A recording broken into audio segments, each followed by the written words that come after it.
Okay, so this is a guide on how to do EthoVision for novel and familiar objects. So first we want to open up the program.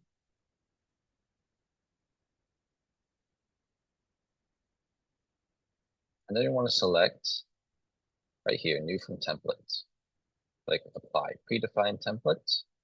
And then it should pull up this window. And we want to find the video file that we are trying to analyze. So in this case, for practice, I will do cohort 7.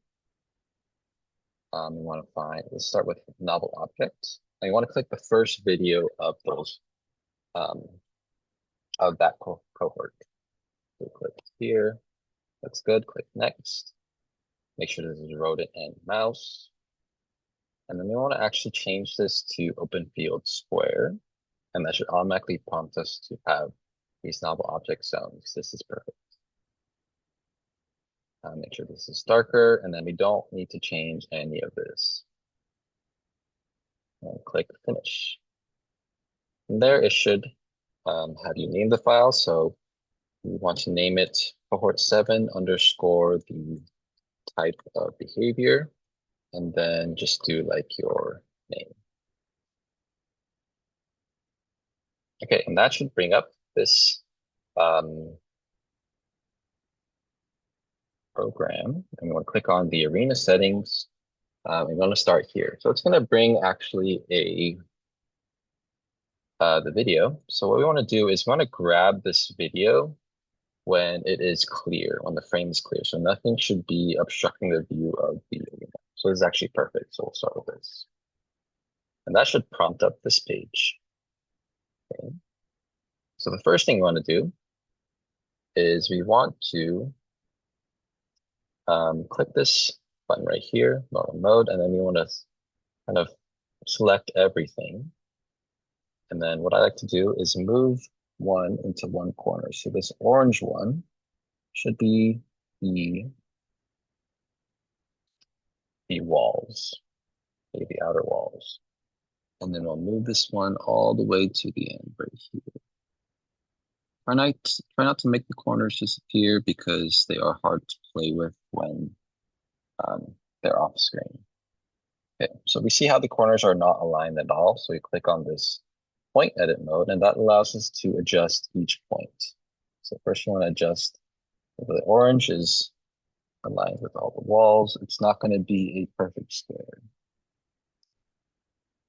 And that is okay. Okay. And we want the green to match the floor of the arena.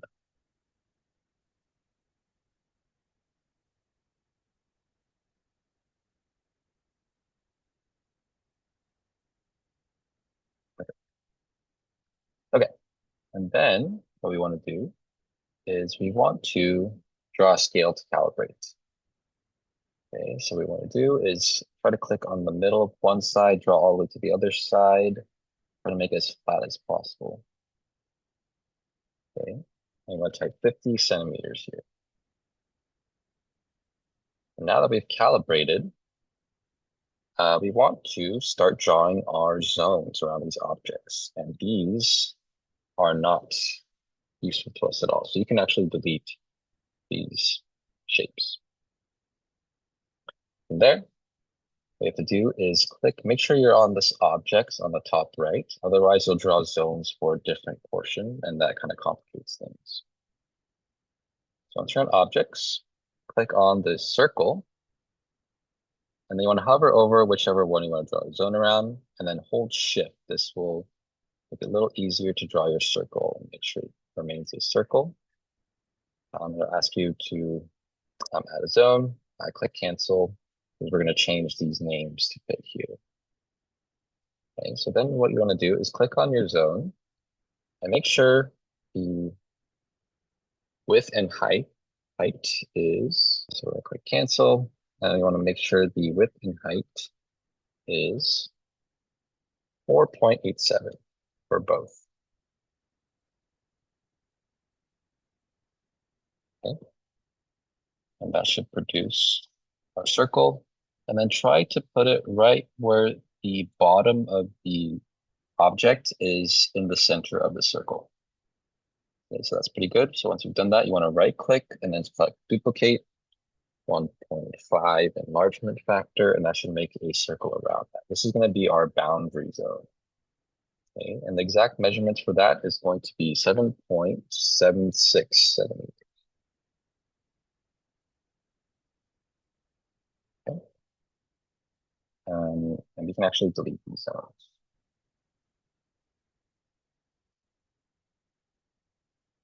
Then what we'll do is we'll drag um,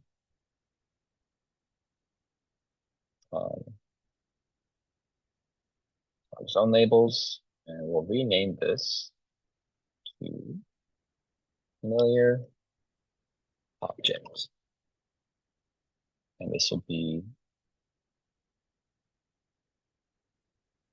familiar object zone.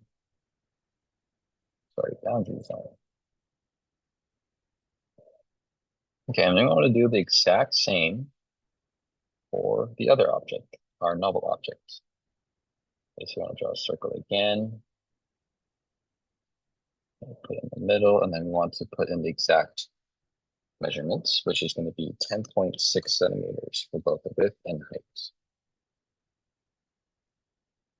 Okay, then try to center it, and then we'll do the right click,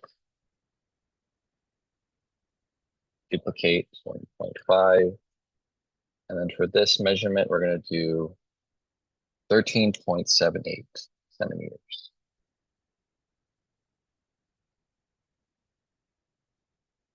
Okay, once that's done, you can start dragging your zone labels.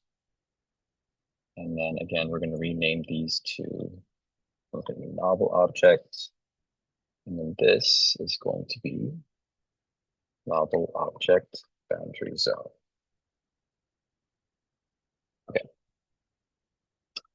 From there, we want to actually draw our zones. So what you want to do is click this halves right here. And then what we want to do is to actually provide one of these lines. We want to make kind of like these different quadrants. Okay. We'll draw one through the middle. And then click on this line right here to draw one through the middle horizontally. Okay. After that, make sure we're still on halves here. We want to add the zone labels. So this is going to be Q1. This is going to be Q2. Q3.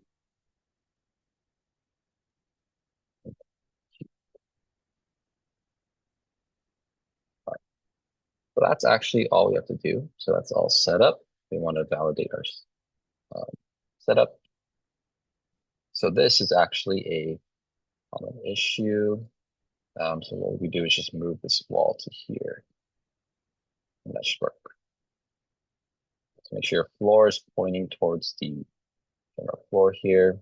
And then the wall is pointing to the outer wall.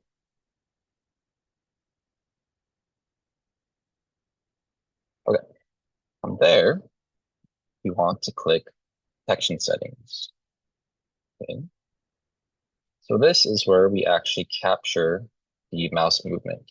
What I would do is select automated setup, select rodent. Okay, it's going to play the video.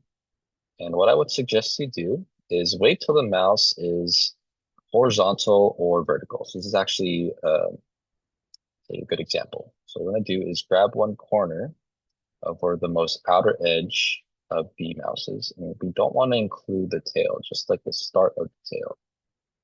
So fix that. So I drew a little outside on the upper portion, but should be fine. And should look something like this. It's going to say result okay. We want to say no. And we want to change it up a bit. Okay, so it's going to play the video. And what you can do is actually play with this dark and light, and that'll change the detection.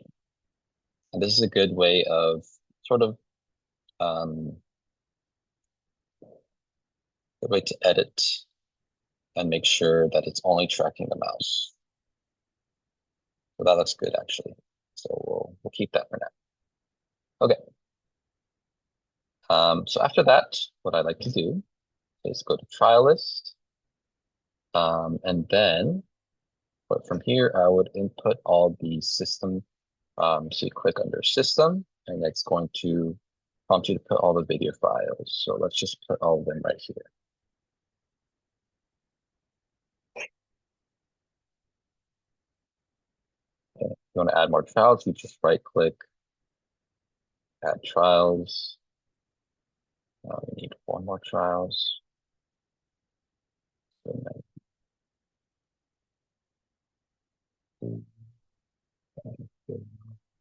And then if you make too many, you want to right click again.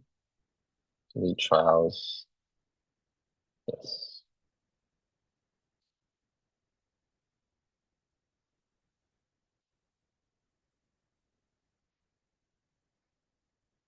Perfect. Okay.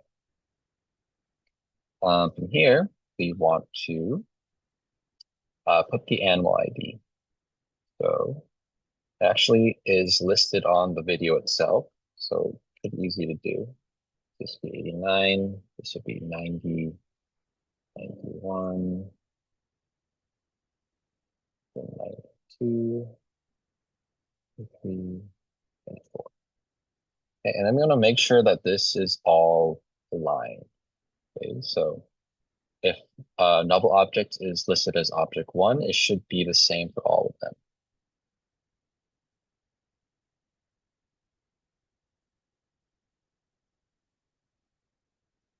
And then we'll do object 2 for the other one.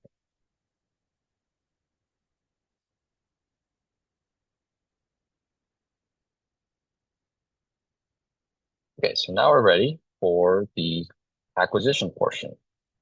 So what you would do is you double click on this acquisition. And this is where it starts actually acquiring and tracking the video. Okay. So instead of playing it from beginning, what I would do is skip to the part where the mouse is first dropped in, but you don't see the experimenter's arm. So this we don't want. We want to skip a little bit more forward. So that's actually perfect. So from here, I'll click ready for start and just let it play through. Okay, so it should automatically stop at 10 minutes.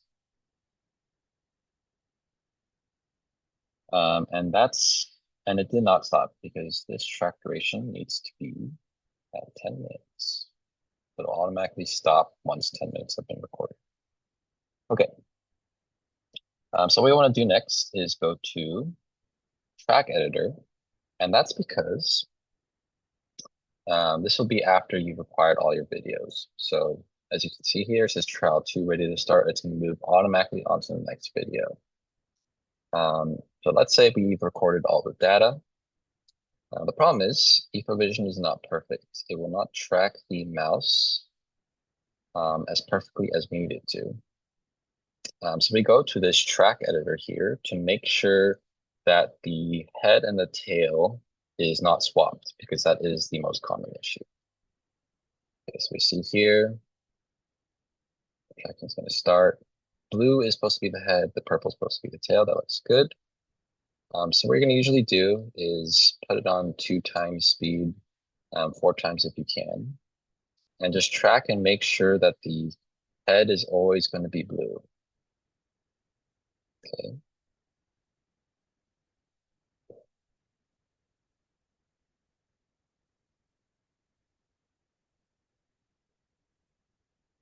So looks good. And they often switch sides when they get close to the walls or close to the objects. As we see here, it's purple where the head is supposed to be. Okay, so what we want to do Just want to find right the moment where that happened. Okay, so we see it's close to here. So what I'll do from there is I'll start double clicking here and seeing when that change occurred. So we see that it started to shift here. And what I like to do is find the earliest point. So we jot down that time. So 1 minute 59 seconds, and then 118. And we want to find the point when that switches back. So we'll just keep playing it.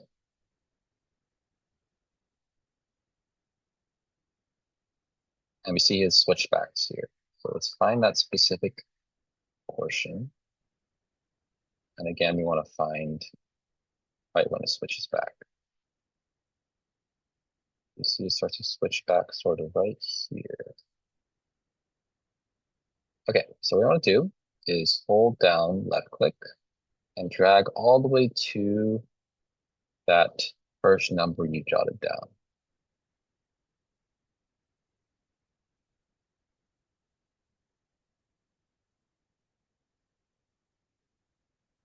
Okay. To do that, select auto swap, and all you have to do is select swap, and it'll automatically swap the head and tail for that portion. So if we go back and watch, you see that the head remains in the right portion. Okay, so you want to just do that for the entire video and go through each file and make sure that that is properly recorded. And again, if you don't do the track duration for 10 minutes, as we saw here, you may have to go back to the track editor and clear anything that is past 10 minutes. So we see here that this is all past 10 minutes. What we're going to do is click on this, scroll down, and all you got to do is click on this, select missing, and it's going to clear all that. Okay, so let's say we've done the track editor for all the video files. What we're going to do is click on analysis profiles, or sorry, data profiles. And you want to click on one of these. And so what we're going to do is click on analysis profiles.